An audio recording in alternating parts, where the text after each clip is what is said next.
Hi everybody. This is the second lecture for week 13. Uh, this lecture is still about the transfer pricing. Transfer pricing and transfer price and product transferred or something. So I think you still remember that transfer pricing is related to a situation when a section or division within a business transfer its product to another division or section in the same business. When the product is transferred, uh, these two divisions have to agree about a specific price for that transfer. That price is called transfer price. The process is called transfer pricing. Okay, so one of the most important point that I have explained in the previous lecture is the best transfer pricing is the price that benefits the whole business. The price that is the best for the whole business, not the price that is the best for the selling division or the price that is the best for the buying division. So the situation is like this. Let's say in the future you are involved in this situation of transfer pricing. Always remember that you have to the best transfer price is the price that benefits the whole business. Okay, so that is the main one of the main point that we have discussed in the previous lecture. So this is the next thing. Goal congruence. Congruence is the thing that this thing is related to the thing that I have mentioned earlier. Goal congruence means both managers in the selling division and buying division supposed to understand that they have to set the price for the best of the whole business, not for the best of their own department. So they have to have goal congruence. Both managers have to have same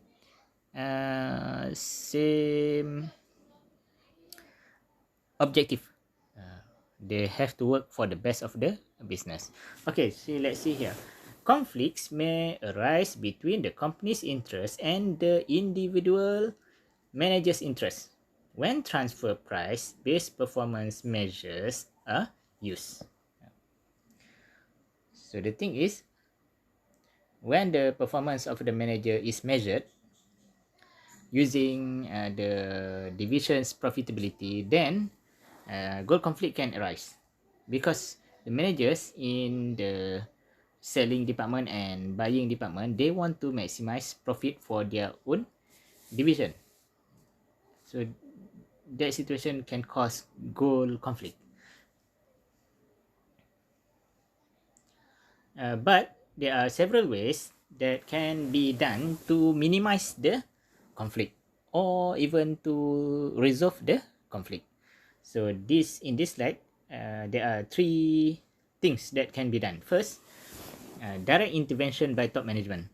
So when there is a conflict between the selling division manager and buying division manager, one way to resolve this conflict is direct intervention by top management.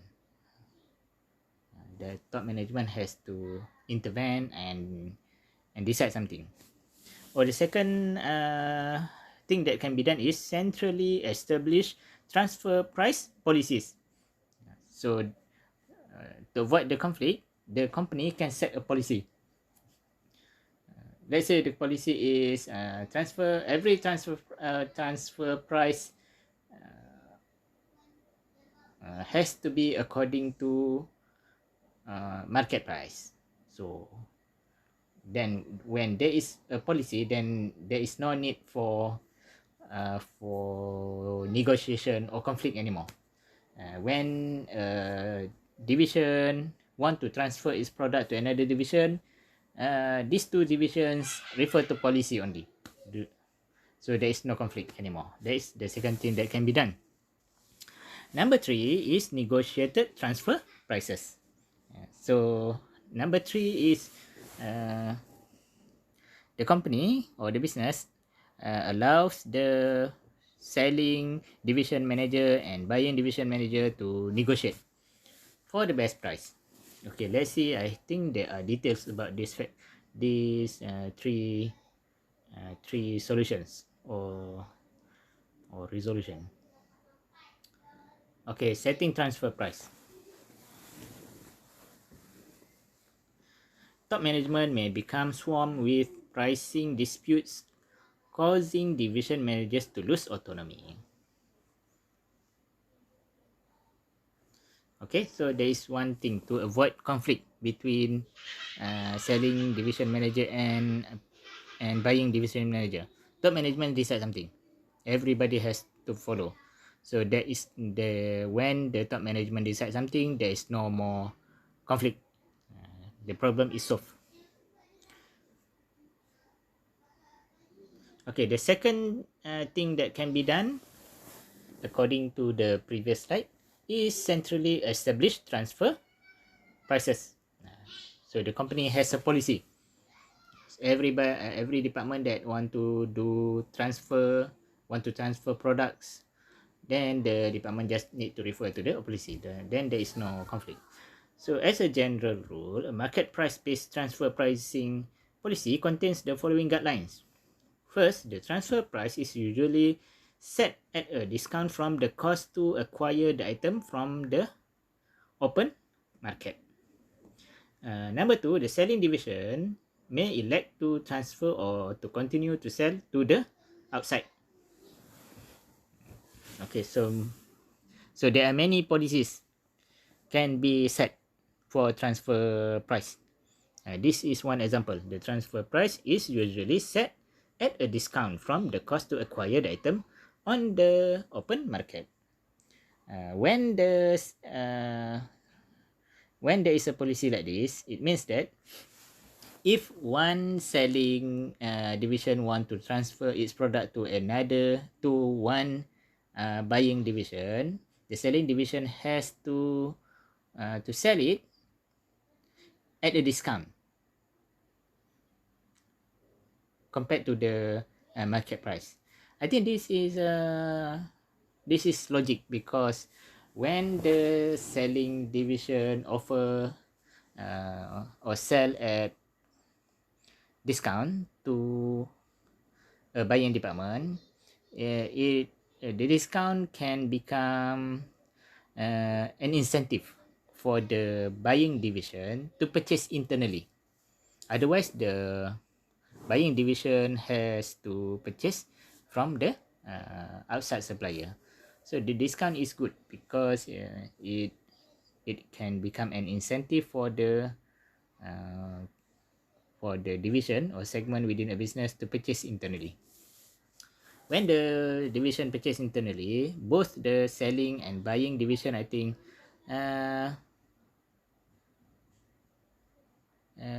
can gain some benefit from the thing, and so the whole business also can get benefit from purchasing internally. Then the selling division, point number 2, the selling division may elect to transfer or to continue to sell to the outside. So then number 2 is also a good point to think about. The selling division has is allowed to sell its product to outside customer also. So when the selling division is allowed to sell its product to the external customer, there is an incentive for the selling division to do things properly, to maintain the quality, to to produce at minimum cost, etc. If the selling department is forced to sell everything internally, then there is no motivation to increase quality, no motivation to minimize cost, no motivation to increase efficiency, etc. Because when the selling division has to sell its product to the to outside customer, they have to compete. When they compete, they have to do things properly. Okay, and then the next thing is, this is point number 3. This is one thing that can be done to minimize conflict between the selling division manager and the buying division manager. Okay, the point is negotiating the transfer price. To avoid the conflict between these two managers, the company or the business has to allow these two managers to negotiate about the transfer price. Okay, see the black box. A system where transfer prices are arrived at through negotiation between managers of buying and selling division. And then you see there are 2 yellow box there. Much management time is used in the negotiation process. Negotiated price may not be in the best interest of overall company operation. So negotiation is one solution for the conflict. But when you allow the selling department managers and buying department managers to negotiate, several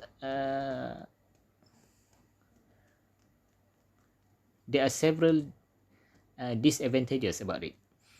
So the first one is, so you can see the 2 yellow box there. The first disadvantage of allowing negotiation is much management time is used in the negotiation process. Negotiation takes time.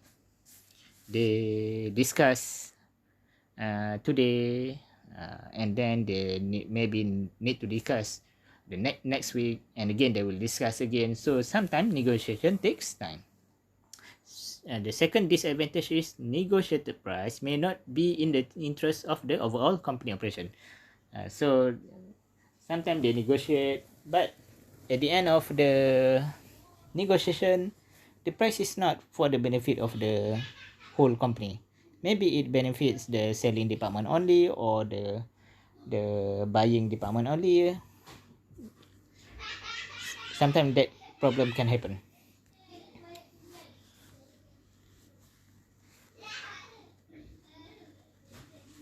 Okay, so this is another point. When imperfection exists in competitive markets for the intermediate product, market price may no longer be suitable.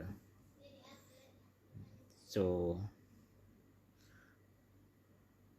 sometimes the price of a product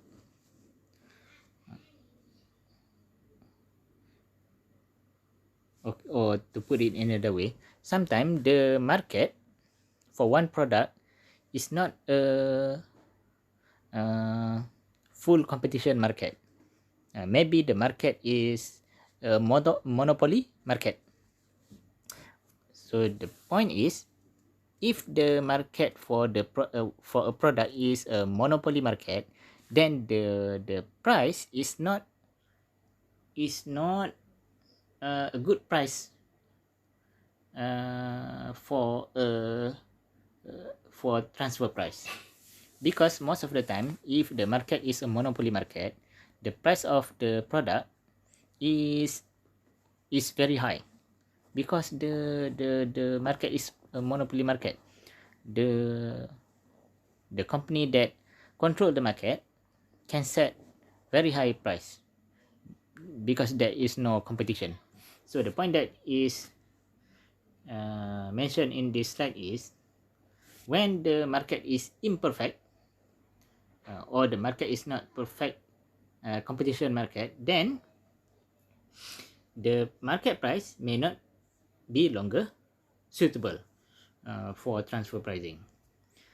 And then in this case, negotiated transfer price may be practical alternative. Opportunity cost can be used to define the boundaries of the negotiation set. Okay.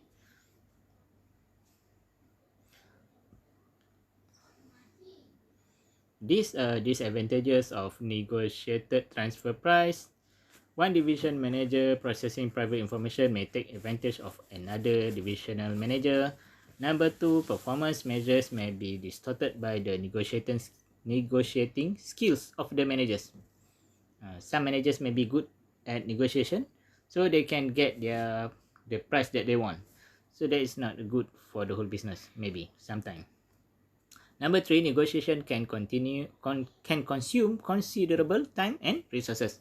Like I said earlier, if you allow two managers to negotiate, sometimes they negotiate today, but the problem cannot be settled today. They do it again several times. Still, it is a time-consuming process and resource-consuming process sometimes.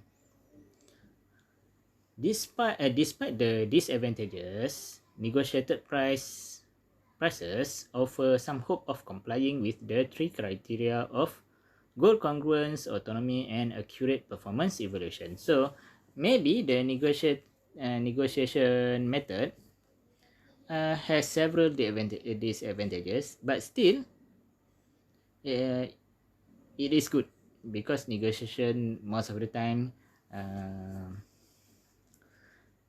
When there is a negotiation, most of the time, both parties are happy, and most of the time, but not all the time. So this is the thing. Okay, this is another thing about transfer price, cost-based transfer price.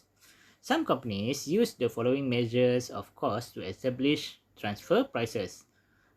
Maybe the company use variable cost or full absorption cost. So this is one method, one of the method that can be used to set transfer price, to set it at cost. Variable cost, full absorption method.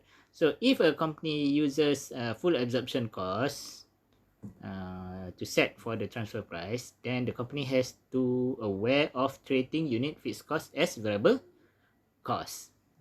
When you calculate product cost, one of the thing that you have to caution is you have to aware is you cannot treating unit fixed cost as variable. You have learned about this in the segment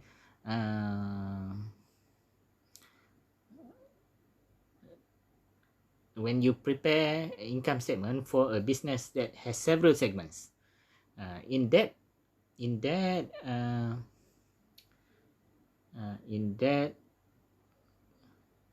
preparation of income statement, you have seen that when you divide the fixed cost to different segments or products, sometimes it can cause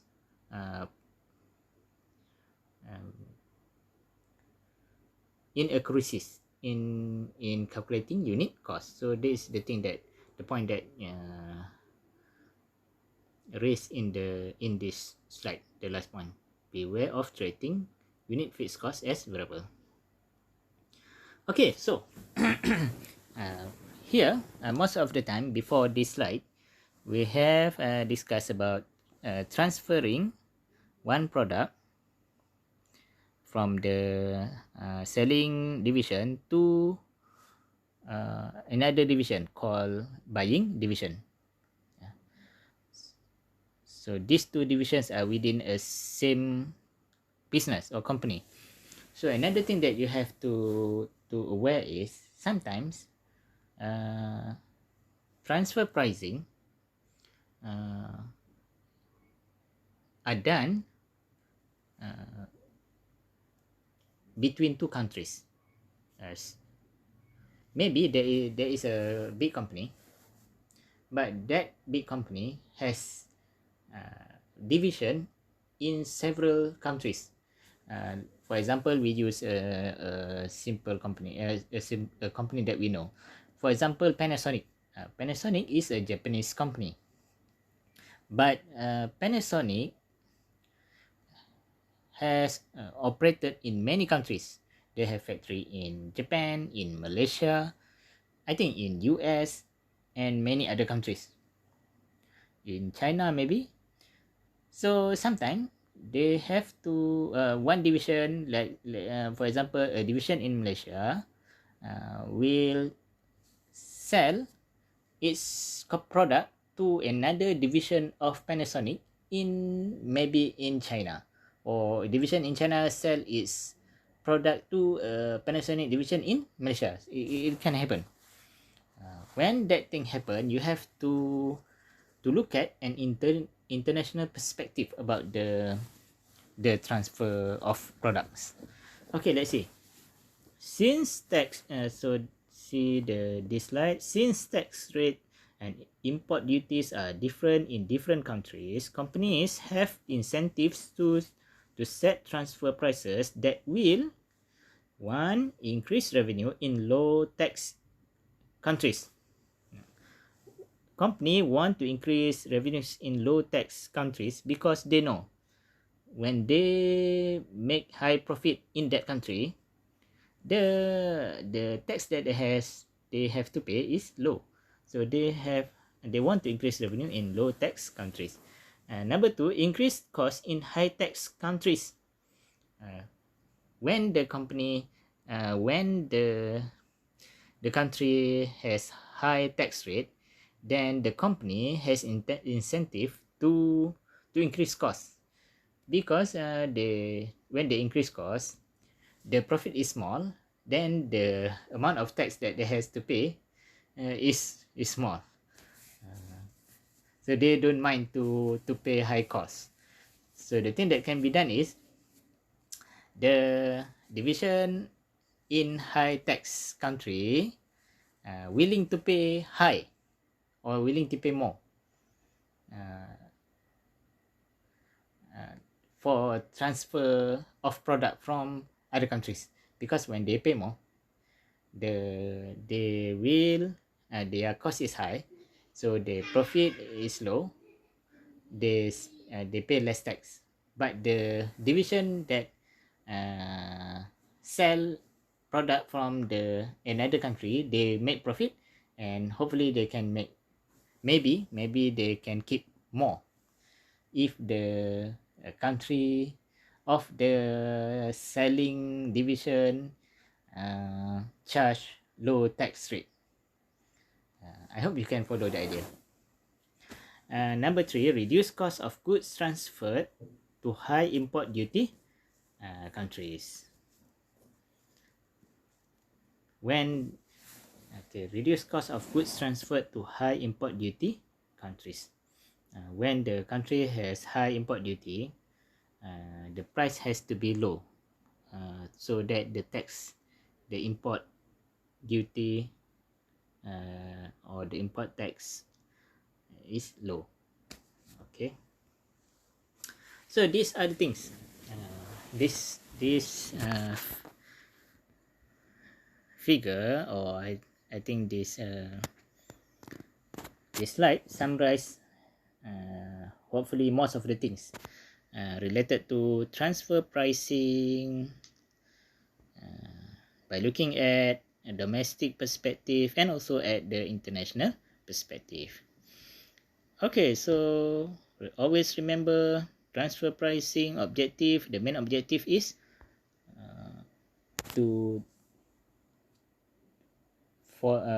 transfer price is set for the benefit of the whole business or the whole company, not for the benefit only for the division. So that is the main thing, the main objective. So let's see here, there are several factors related to domestic and international. Domestic, see in the left side of this slide, greater divisional autonomy. greater motivation for managers, better performance evaluation, better goal congruence. So these are the things that can be done.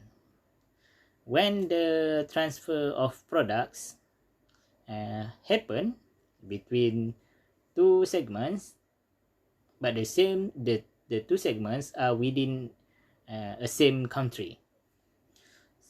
Okay, so these are the four things. But if the two segments that involve in the transfer pricing or transfer products are located in two different countries, then we have to look at the international perspective. When you want to decide about the transfer price for segments that are located in different countries, you have to think about less taxes, duties and tariff, less foreign exchange risk, better competitive position, and better governmental relations. So these are the factors related to the international transfer pricing. Thank you very much. That is the end of this lecture. This is lecture number 2 for topic 10. This is lecture number 3 for topic 10. But number 2 for this week. So this is the end of the lecture. But we still have 1 week. We still have 1 week. Next week you are in week 14. So we have 1 week next week. I hope I can share with you several sample questions related to topic 6, 7, 8, 9 and 10, and hopefully the sample questions can help you to do revision for the final exam. And also my advice is you use the textbook. You do all the exercise, sample questions, etc. in the e-connect. Use it to the max. And I wish you good luck for the final exam, part 1 and also part 2. Okay, do not forget to write your name and metric number in the comment section.